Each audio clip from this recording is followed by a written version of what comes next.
Bonjour, je m'appelle Guillaume, je suis professeur de français à CLIC IH à Séville. Alors bienvenue dans ce mini-cours. Pour aujourd'hui, nous allons parler des auxiliaires en français. Alors, les auxiliaires en français, il y en a deux, uniquement deux. En espagnol, par exemple, on en a 4, ser y estar et haber et tener, par exemple. En français, uniquement 2. Être et avoir.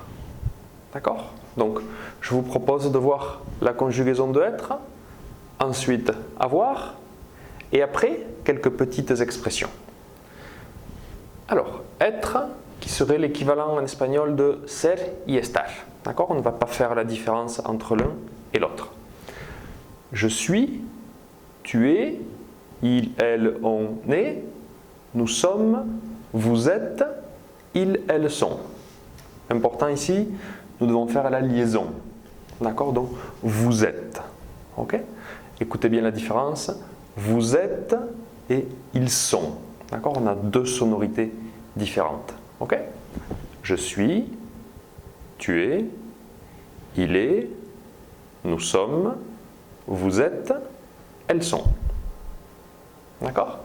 Et ensuite, pour l'auxiliaire avoir, j'ai, tu as, il a, nous avons, vous avez, ils ont.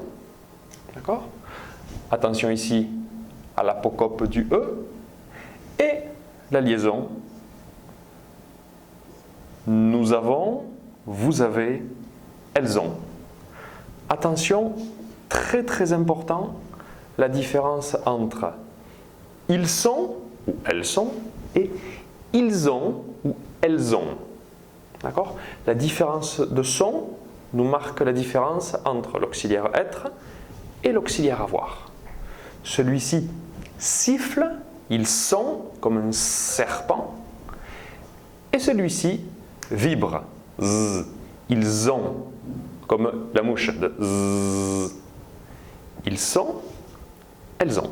D'accord? Alors, on continue.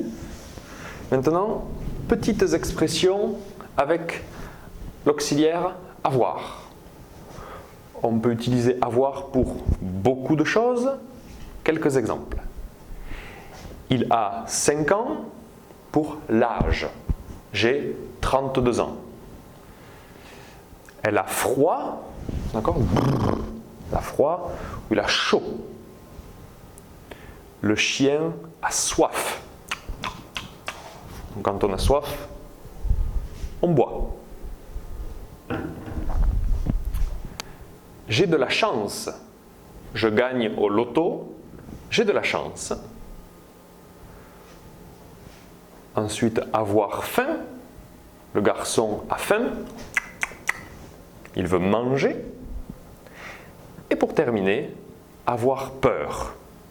Il a peur du caméléon. On peut avoir peur des insectes. On peut avoir peur de beaucoup de choses. D'accord? Donc, avoir peur, avoir faim, avoir de la chance, avoir soif, avoir froid et avoir plus l'âge. Et pour terminer, quelques expressions avec l'auxiliaire être. Beaucoup de possibilités avec l'auxiliaire être. Quelques petits exemples. Être avec un adjectif qualificatif. Ils sont contents, par exemple. Je suis français. Vous êtes espagnol, britannique, américain. Il est astronaute. Donc on peut associer être avec une profession. Donc il est astronaute. Je suis professeur. Et vous êtes... On peut également utiliser être pour présenter. Donc, c'est le petit prince. Et ensuite, pour marquer un état. Par exemple, il est malade. D'accord? Donc, il est enrhumé. Ok? Donc, voici quelques explications pour être et avoir. J'espère que cette petite classe sera utile et à bientôt pour un nouveau type. Merci et au revoir.